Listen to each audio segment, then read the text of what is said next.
si, ko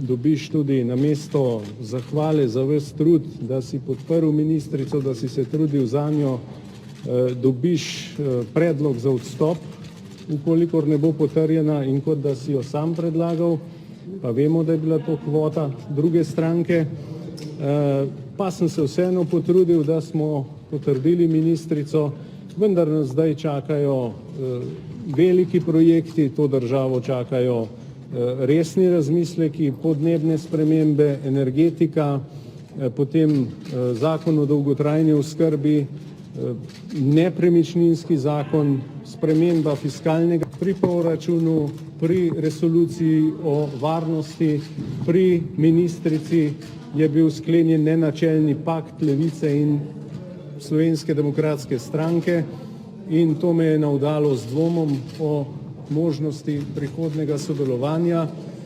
Ta koalicija namreč ni več imela nobenega smisla, ukvarjala se je samo še z medsebojnim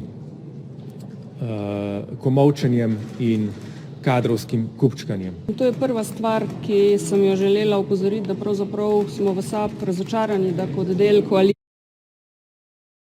da predsednik vlade odstopa, izvedeli iz medijev.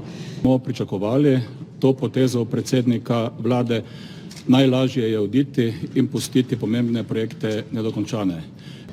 Te politike je ne nazadnje obljubila tudi koalicija, ki jo je vodil Marjan Šarec do danes v svoji koalicijski pogodbi, ampak se je pri izvajanju izkazalo, da je prevladala stara politika, torej nekaj se je zapisalo, izvedlo pa se ni.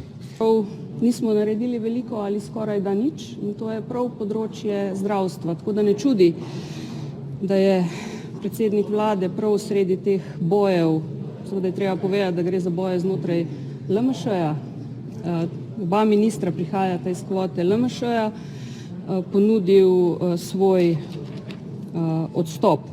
Gospod Šarec je pač izbral politično nestabilno pot predčasnih volitev, ki ljudem pravzaprav ne bo pomagala.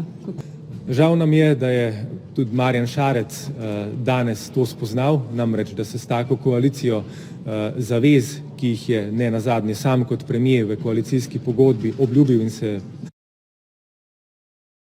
ni možen izvesti in zato njegov odstop razumemo. Kdaj ste izvedeli za odstop?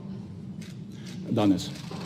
Že pred tiskovno ali po njej? Ne, kakor običajno partnerji nismo bili obveščeni, bili smo obveščeni preko medijev. Ta koalicija se je sesula sama vase.